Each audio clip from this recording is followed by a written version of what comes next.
What is up, everyone? We have finally made it to our destination. This is Karl at Paris Natural Farms. And you can see behind us, he's got this Gothic. It's 20 by 60. 20 by 64. 20 by 64. So this is what we're actually putting on our farm, which is why I'm in Texas right now, is to grab my tunnel. And so Nick was telling me that, you have a really awesome setup, which you do. I've kind of had the privilege of walking around while you were doing some stuff. And so I'm excited to share with you guys. And really, before we implement something this big on our farm, we want to make sure we have those good systems in place, and I don't want to have to do something to redo it. And so I actually really love getting to meet with other farmers, figuring out what worked for them, what you would continue to do, what maybe you would have done different.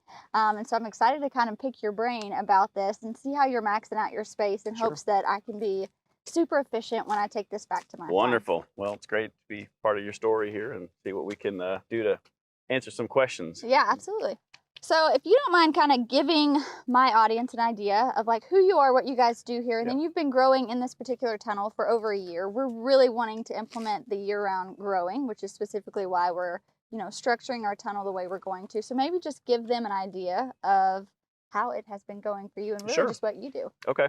Yeah, Karl Paris Natural Farms. So we started this adventure about, I think it was actually our first high tunnel went up 3 years ago exactly. Wow. So where we're standing, just even about a year and a half ago, this was all solid wood. So we've been clearing out trees as we add greenhouses, and so had no idea what we were doing. We thought we were just going to homestead. Yeah. One YouTube video led to too many more, and we feel that. Yeah, and so 5 greenhouses later, high tunnels later, here we are. Yeah, so that's awesome. But yeah, and so we grow year round.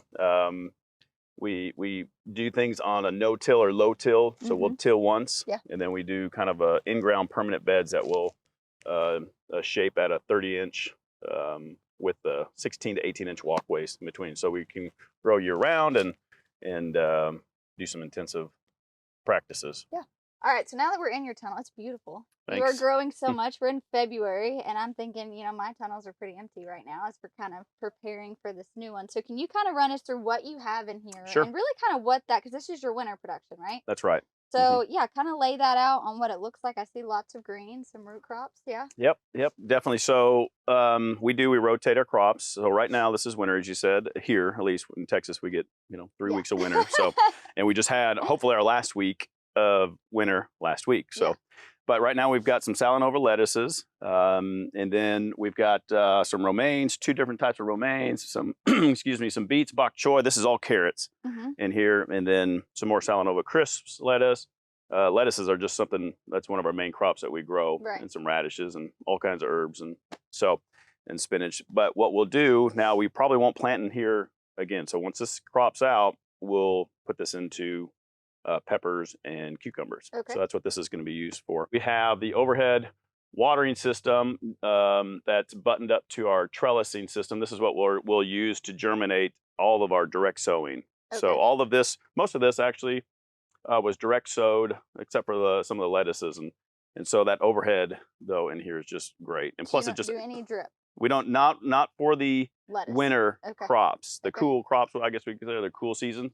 Also on the cooling have these louvers or exhaust fans, I guess we got from Bootstrap Farmer. And Nick and I kind of went back and forth on this. I was convinced that was not going to do anything. Yeah. That we have that one little fan up there. Yeah. Is that a 24-inch fan? And a similar size vent intake louver on this side. And it's amazing. Is it? Yeah. We plug that fan in, open up these, we'll roll up the sides, depends upon, if it's too hot, we'll roll everything up. But if it's just like a cool day like today, we might open up that door, crank that fan on, and you're good to go. It's great all day. So. And then you also have, so this is something that I'm doing, I'm actually really excited about, is the insect netting. And so it is in between between the plastic roll-ups. You roll up the sides, the insect netting stays. Right. Yep. And so that was an upgrade that we did. And our first time ever using that, now we have put that on all of our structures because of just, it's one less thing. Yeah. It's all about the variables. Right. And the more variables you can control, bugs, weeds, climate, all that, absolutely, you just can dial in your system. And so that insect netting is fabulous. I still knew, not realizing as soon as I did that, now I have to do all greenhouse variety. Right. vegetable plants, because all of a sudden it's like, well, now how am I going to get pollinators? I'm Right. not going to, sit and pollinate everything by hand. So, but, that was just an aha And moment. I do think that's actually a really good point that you mentioned because, one, I think it makes a lot of sense to grow greenhouse varieties in tunnels because they're just going to perform so Right. much better. But if you are kind of a home gardener who's wanting to look into adding a high tunnel on your property and you do put the insect netting, you are preventing one problem, but you are kind of adding Yeah. another. And I know some people maybe wouldn't have even thought about that. So I'm Right. glad that you brought that point up. Yeah, and so this year we might even bring some pollinators in, I've seen that. Yeah. just to try it, maybe in the other structure, and we'll just see how it goes. I mean, Yeah, I went to a farm in Missouri, and they were all very similar to this, and they had little bee houses mhm. at the front of each of their tunnels that went in and pollinated everything, which I thought was very interesting. Yeah, I think they're carpenter bees, Yep. if I remember right. Yeah. A specific kind of bee that. So you're getting all your stuff from Johnny's, I'm assuming. Most of it comes from Johnny, Yeah. True Leaf, and some ad hoc, local Yeah. stuff we even will get for certain varieties. But So for we learned you Yeah. got to get the right seeds. Oh, I know. So I'm currently doing all the mixes. So do you mix them all too? No, on the lettuces we'll do so like on our Salanovas, our colored lettuces, we'll do 2 greens to 1 red. Okay. So 2 seeds, Yep. 2 trays, 272 cell trays to 1 Okay. red 72 Yeah, cell tray. that's good to know too. I've been playing around. I think I had 2 reds to a green. You're right. Yeah. Well, and your market might like that. Yeah. So ours, people, even though it tastes the same, they won't eat it. Yeah. They don't like the red over the green. It's Yeah. like if the blind taste test, you wouldn't know. Right. But there's just something about it. Yeah. I don't know what the stigma is. And I think it's so much prettier. Yeah. Yeah. It feels healthier too, Yep. because of the more colors Right. and it's just, but that's it's a unique thing I think in our market. I don't know that that's universal. So how has this changed? Which I guess when you started, you did greenhouse production, or were you growing We were out? outdoor. Okay. Yeah, so we kind of did the progression. We went outdoor, low Yeah. tunnels, Mm-hmm. had our first high tunnel, I guess. Yeah. Much smaller than this one, or at least a height wise, and then just kind of progressively realized Right. we can't grow outdoors. Right. To be So this has profitable. pretty much changed the Yeah. game, right? Completely. Yeah. I mean, like, it's dry. It's Yeah. very comfortable in here. If we had this outside, it would look dead. Right. Totally there's no life outside right now because Right. of our unpredictable Texas weather. So. Yeah, same here. We just had a whole a week. We were all Right. iced in, and so I still had stuff, my fruit brassicas in the tunnel, Mhm. making it, but everything out this side was completely shot. And so, and I think Yeah. too, even if you're not from a wanting to sell standpoint, you're just wanting to be really efficient for your family. Like maybe you're wanting Oh, to yeah. put up food year round. I always try to encourage people. For some reason, they think of high tunnels as commercial, right? You have to be Mhm. doing it at scale. You have to be selling, etc. And really, that's kind of what I'm wanting to show. Although I am selling out of my tunnel. I'm wanting to show just how super efficient you can be to grow food for your Right. family and how quickly you can pay off that investment with the food that you'll grow and the money that you'll Yeah. save. And it's just therapeutic too. I Yeah. mean, to have this. I mean, you can never go too big, but that's one thing I would change. Yeah. If we already have our structures set Yeah. out, but I would go bigger. But Right. because you just cannot have enough of this space. Right. These things are so enjoyable to come out. I mean, it's like taking a trip to land on a beach. Yeah. You can walk out 25 degrees outside. If the sun's shining, it's tropical Oh weather. yeah, I here. told It's Nick, I was like, I might find a hammock and put up Yeah. in my tunnel or something. So Yep. yeah, well, this looks great. I'm excited to kind of see the rest of your farm and pick your brain on some stuff. Cool. Let me just say a couple things on the upgrades that we did that might help. So we installed these trellising systems. Heavy duty. Bootstrap Farmer recommended this, and actually, this is where we got this stuff from for trellising. If you're gonna be doing, Yeah. definitely recommend that. Our other structures, we used a much thinner wire, and there's just a comfort of knowing Yeah. that this is going to hold up. Mm-hmm. So that was an upgrade, and then the exhaust fan and the intake shutter, and then of course our roller hooks. You need that for if you're going to be doing some trellising of tomatoes or peppers or Yeah. cucumbers. Insect netting. Now we did the double door just because we like, it's nice to have it on one side, Yeah. for getting.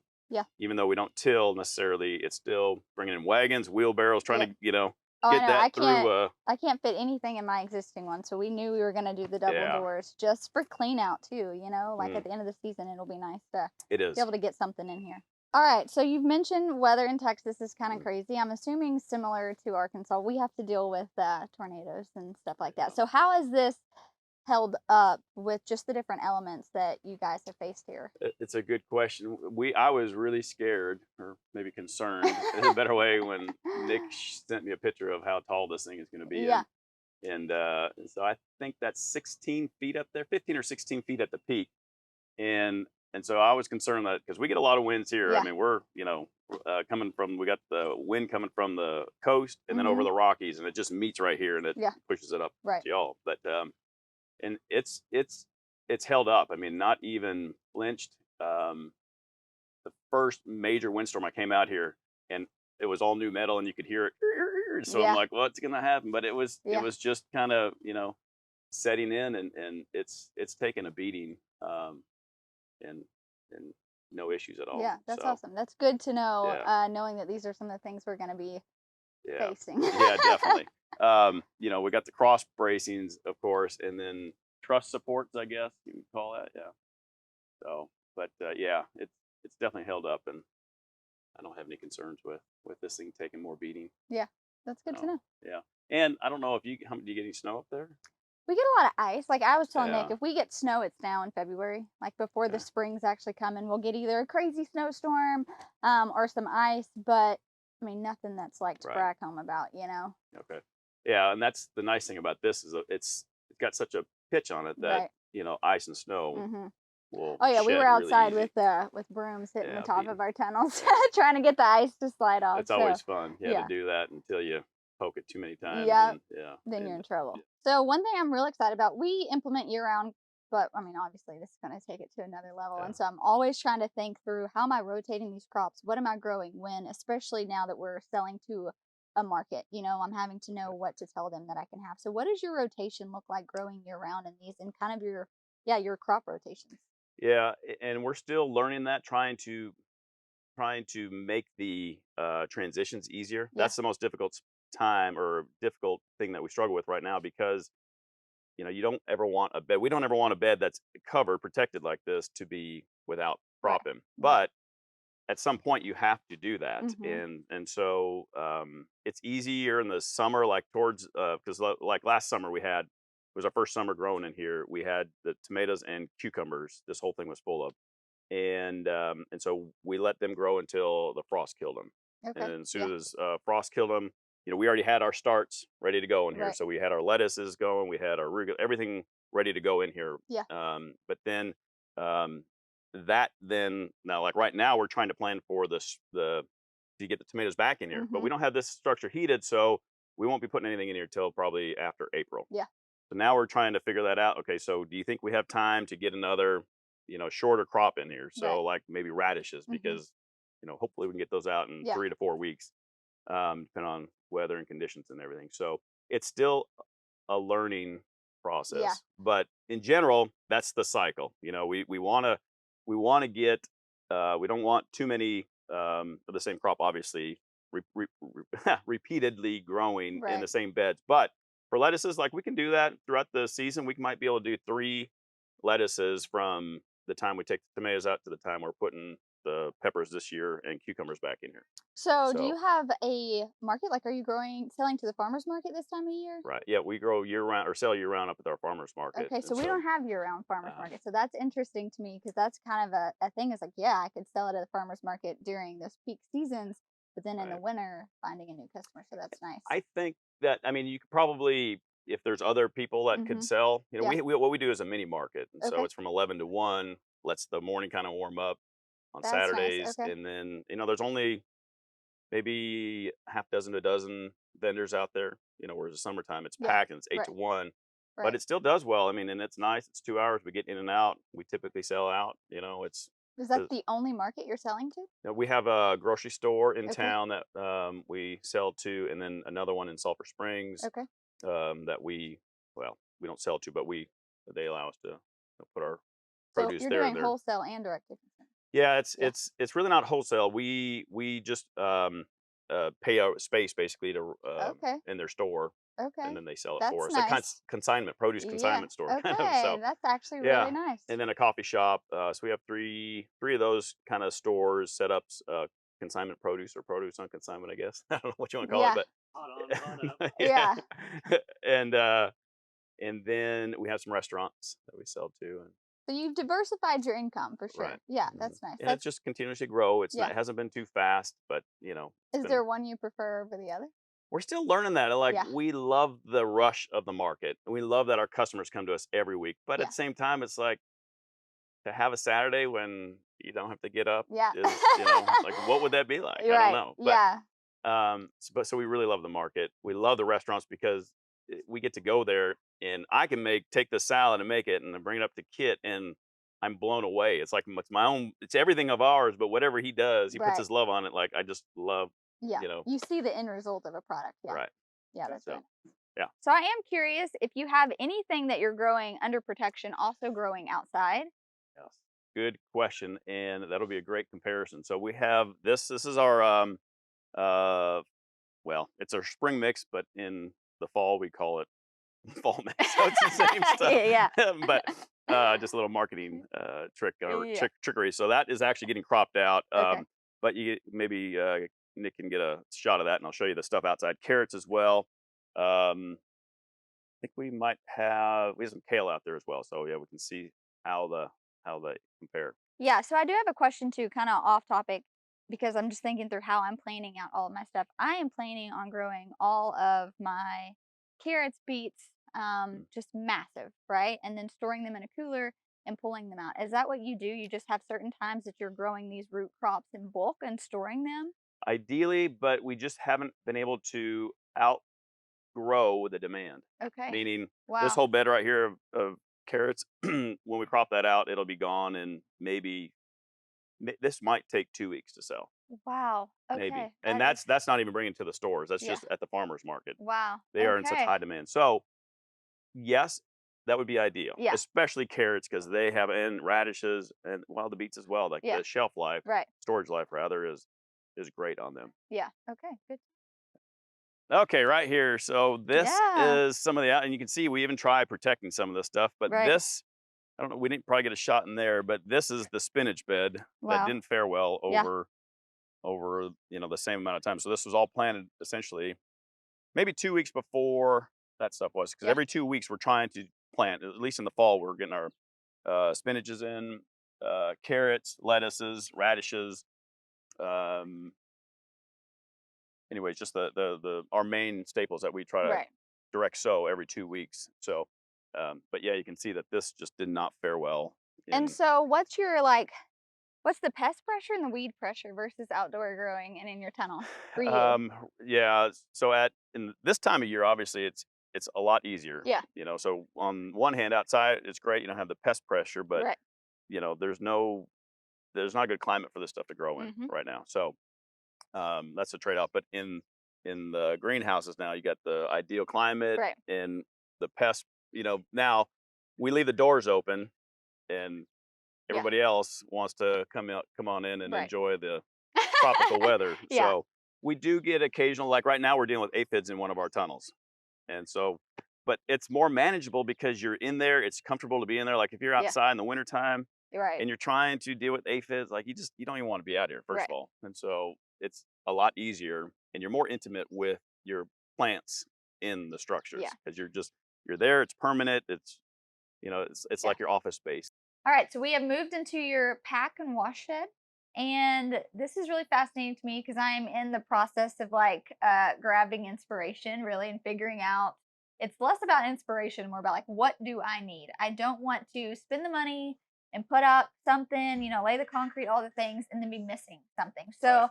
can you kind of just give me an overview of what are the must-haves I could not live without this Yeah. thing? And then we can kind of transition into, hey, I did this, but I don't think I would do that again, just so I have an idea of what I need. Yeah, and I think it's all going to start with scale, but like fundamentally, like, before we even had this, we just had the concrete pad. Mm-hmm. We had this. This is our little proof of concept bubbler. Yeah. We had this with a small little sink table that we had hooked up and the spin thing. Like that was This sounds fundamental. better. Like Okay. we didn't know what we needed. We just knew that we had to wash our vegetables, Yeah. get some of the dirt off, and any critters. And so that's all we had. Right.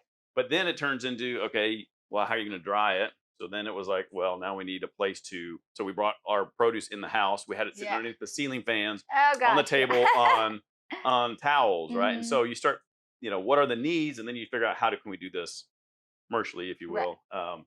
And so the fundamental things that I would say you need, well, especially if you're doing greens, again, it's going to depend on what you're doing. I mean, if you're doing all roots, a table like this where you can not care how much beating it's going to take, Right. and throw. So that's like where we wash all our root vegetables, our Okay. potatoes and carrots Right. and beets, etc. And then they can get a good dry there too. And then what is this? What's this process? That is additional.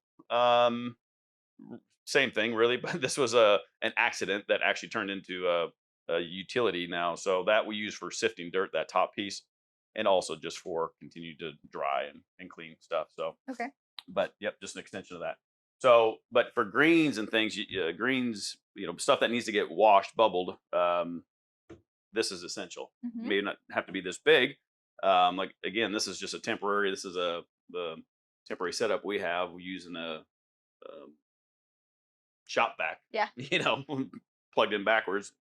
So ideally, that would be something a little more industrial, and then some But it sort of bubbler. works. It does, yeah. I mean, look at.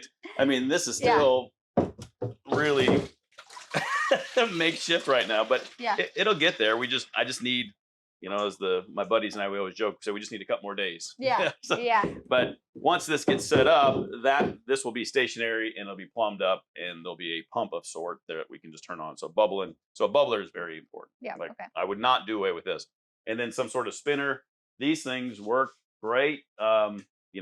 We want to get this in, so we have a wash machine. Mhm. They've got little baskets that go in there, and you just kind of convert that Yeah. into, so on rinse, right, Yeah. or on the spin cycle rather, it'll do the same thing as this, just a little more automated. And then of course the drying rack. Yeah. That is fundamental to have. So you just And lay all your greens, turn the fans on. and turn the fans on and let air and How long do you leave it under the dryer? it depends a lot. Like today's a cooler and it's a little humid out. Yeah. So it's gonna be a little while longer. Like when it's cold out here, it's painful, especially for the workers, because your hands are, Yeah. you're working with water. It's already cold out. So, and that's why we have this plastic up. It's Right. kind of makeshift, but we just use, wiggle wire and channel lock we got Mhm. from Bootstrap Farmer and leftover plastic, and turn up the patio heater in here, and it's And you more take that comfortable. down in the spring and summer? Yes. Yeah. So that'll come down here probably, we might wait till about April. Yeah. 'Cause you still get some Yeah. spring icky days, I guess, Mhm. in April. But yeah. And so, but it's, again, going back to what I was saying earlier about being comfortable, it's really enjoyable working in the greenhouse Yeah. versus outside. So you're going to be better at what you do if it's comfortable. So, having an enclosed area is really important. Yeah, for sure. Yeah. And I'd say the concrete too. We were originally just going to do rock, and I just, that's one decision that was paid for itself. Yeah. Every time we walk in here, because every time we're done, we have to spray off all the, Right. the grime and dirt and everything. And so that is just probably a good foundation. It's going to be good starting point. So if you didn't, if you could change something, what do you think it would be? Or would you just try to improve upon it. Yeah. I would go bigger. We're already trying to figure out how to extend, just Okay. because you get 2-3 people in here. It's like, I'm sure, Yeah. being at home with your husband in the kitchen, like, Yeah. that's time for good discussions, Yeah. right? Never enough space. Right. And so we get 3-4 workers in here, and it's tight. Yeah. So, so I would go bigger, but the other thing is we're not making the best use out of our space. Right. So, this is supposed to be a sink right here, and right now it's temporary shelving, and Gotcha. so once we get this a little more mature, I think it'll be there. But if I had to start over, I would make this structure a little bigger, I think. Yeah. Okay. So, but you just don't know what, until you get into it. Like I said, we started off with a bucket and a small little trough, tote rather, Yeah. to wash our greens. Wow. And the ceiling fan from the house. So you got to kind of marry that to your Yeah. context. I really like how you have it set up though, and I like that your cooler's at the front, so that makes it efficient just to wash, dry, pack. And then pack, Yeah. And then the best thing about that, because we went back and forth that should be back here, over there. Yeah. And because, every Saturday we back up to that door Right. and load it. And that makes it so easy just to get in and out of it. So Nick has mentioned that you kind of planned a lot of how you wanted the layout to your farm to be. You just mentioned, you planned for certain things to be there. How much of your planning did you actually implement, and how much did you have to just kind of like go off the cuff and just do what felt right and what made sense in that season? And there's a little bit of back and forth.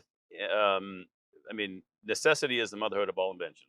I'm like, that is a quote I use all the time because at first it was like, well, we didn't, as I just said, we didn't know that we needed a washing pack, but all of a sudden we harvested one day. It's like, well, do we just go get a colander and wash, Yeah.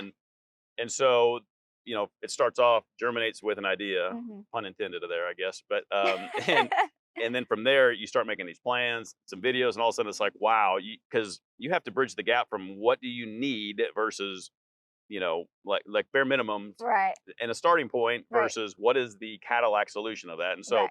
you start with your needs, and then you start going on YouTube and you get in these situations where it's like, oh, I need all of this. I've got to have full automation and, and so that's where it's going to get more down to personal context and what you need. So, we're on the path to where we want to be. Yeah.